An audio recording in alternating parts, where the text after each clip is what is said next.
Proklamasi Kemerdekaan Indonesia merupakan salah satu peristiwa terpenting dalam sejarah Indonesia. Pada tanggal 17 Agustus 1945, rakyat Indonesia berhasil meraih kemerdekaan setelah dijajah oleh Belanda dan juga Jepang. Kekalahan Jepang kepada sekutu di Perang Dunia Kedua ditandai setelah dijatuhkannya bom atom di Hiroshima pada tanggal 6 Agustus 1945 dan di Nagasaki pada tanggal 9 Agustus 1945. Digambarkan oleh masyarakat yang selamat di kedua kota tersebut bahwa ledakan bom atom milik Amerika seperti gunung api yang jatuh ke bumi. Kehancuran kota Hiroshima dan Nagasaki memukul perasaan bangsa Jepang. Mereka tidak dapat menutup mata bahwa sekutu lebih unggul dalam persenjataan. Apabila perang dilanjutkan, Jepang akan lebih hancur. Komando Tentara Jepang Wilayah Selatan pada bulan Juli 1945 menyepakati dan memberikan kemerdekaan Indonesia tanggal 7 September 1945.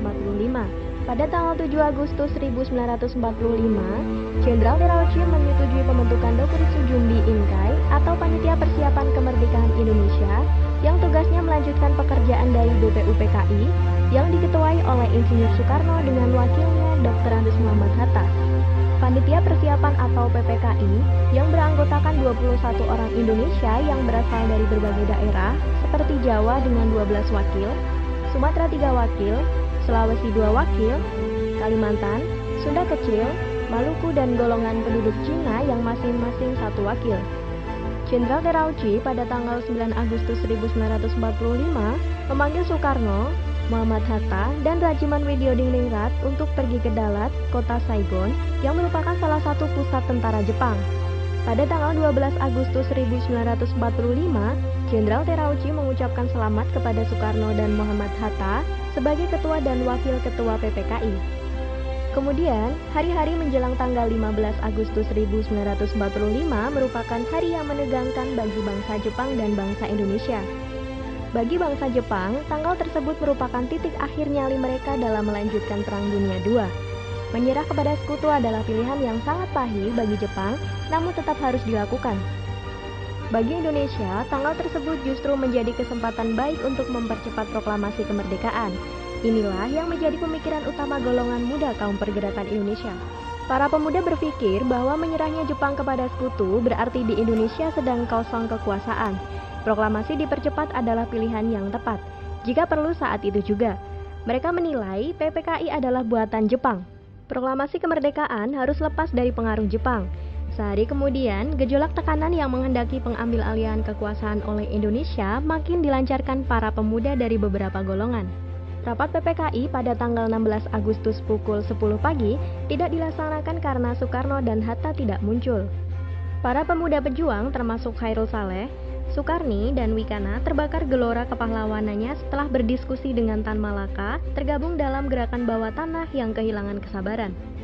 Pada dini hari tanggal 16 Agustus 1945, mereka bersama Sudanjo Singgih, salah seorang anggota PETA, dan pemuda lain membawa Soekarno serta Muhammad Hatta ke Rengas Dengklok yang kemudian terkenal sebagai peristiwa Rengas Dengklok. Tujuannya adalah agar Insinyur Soekarno dan Dr. Andes Muhammad Hatta tidak terpengaruh oleh Jepang. Di sini, mereka kembali meyakinkan Soekarno bahwa Jepang telah menyerah dan para pejuang telah siap untuk melawan Jepang apapun resikonya. Jakarta berada dalam keadaan tegang karena tanggal 16 Agustus 1945 seharusnya diadakan pertemuan PPKI. Namun, Soekarno dan Muhammad Hatta tidak ada di tempat. Ahmad Subarjo segera mencari kedua tokoh tersebut. Akhirnya, setelah terjadi kesepakatan dengan Wikana, Ahmad Subarjo ditunjuk dan diantarkan ke Rengas Dengklok oleh Yusuf Kunto. Ahmad Subarjo tiba di Rengas Dengklok pukul 17.30 waktu Indonesia Barat untuk menjemput Soekarno dan rombongan. Kecurigaan pun menyelimuti perasaan para pemuda yang bertemu dengan Ahmad Subarjo. Akhirnya, Ahmad Subarjo memberikan jaminan, apabila besok paling lambat pukul 12, belum ada proklamasi kemerdekaan Indonesia, taruhannya adalah nyawa Ahmad Subarjo sendiri. Dengan jaminan itu, maka Sudancho Subeno mewakili para pemuda mengizinkan Soekarno dan Muhammad Hatta dan rombongan kembali ke Jakarta. Petang itu juga Soekarno dan rombongan kembali ke Jakarta. Dengan demikian, berakhirlah peristiwa Rengas Dengklok. Rombongan kemudian menuju kediaman Nishimura di Jakarta. Kepada Nishimura, Soekarno menyampaikan rencana rapat persiapan pelaksanaan kemerdekaan Indonesia. Nishimura menolak untuk memberi bantuan dengan alasan sudah mendapat perintah dari pihak Serikat untuk tidak mengubah status dan keadaan di Indonesia. Dengan jawaban tersebut, Soekarno berkesimpulan bahwa tidak mungkin lagi mengharapkan bantuan dari Jepang. Rombongan Soekarno segera kembali ke rumah Laksamana Maida di Jalan Imam Bonjol nomor 1. Rumah Laksamana Maida dianggap aman dari kemungkinan gangguan yang sewenang-wenang dari anggota Rikugun yang hendak menggagalkan usaha bangsa Indonesia untuk mengumumkan proklamasi kemerdekaannya.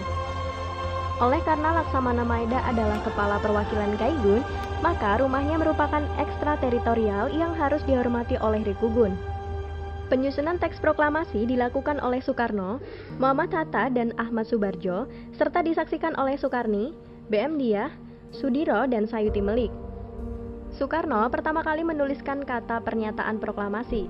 Soekarno kemudian bertanya kepada Muhammad Hatta dan Ahmad Subarjo, bagaimana bunyi rancangan pada draft pembukaan UUD?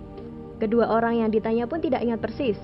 Ahmad Subarjo kemudian menyampaikan kalimat, kami bangsa Indonesia dengan ini menyatakan kemerdekaan Indonesia. Kemudian Muhammad Hatta menambahkan kalimat, hal-hal yang mengenai pemindahan kekuasaan dan lain-lain diselenggarakan dengan seksama dan dalam tempo yang sesingkat-singkatnya. Soekarno menuliskan Jakarta, 17 Agustus tahun 45, wakil-wakil bangsa Indonesia sebagai penutup. Pukul 4 waktu Indonesia Barat dini hari, Soekarno minta persetujuan dan minta tanda tangan kepada semua yang hadir sebagai wakil-wakil bangsa Indonesia. Para pemuda menolak dengan alasan sebagian yang hadir banyak yang menjadi kolaborator Jepang.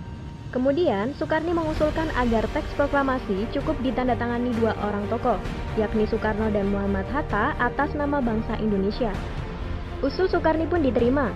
Dengan beberapa perubahan yang telah disetujui, maka konsep itu kemudian diserahkan kepada Sayuti Melik untuk diketik. Pada pukul 5 pagi tanggal 17 Agustus 1945, para pemimpin dan pemuda keluar dari rumah Laksamana Maida dengan diliput kebanggaan. Mereka telah sepakat untuk memproklamasikan kemerdekaan di rumah Soekarno di Jalan Pegangsaan Timur nomor 56 pada pukul 10 pagi. Sebelum pulang, Muhammad Hatta berpesan kepada B.M. Diah untuk memperbanyak teks proklamasi dan menyiarkannya ke seluruh dunia. Pada pagi hari itu juga, rumah Soekarno dipadati oleh sejumlah massa. Untuk menjaga keamanan upacara pembacaan proklamasi, Dr. Muwardi meminta Latif Hendraningrat beserta beberapa anak buahnya untuk berjaga-jaga di sekitar rumah Soekarno.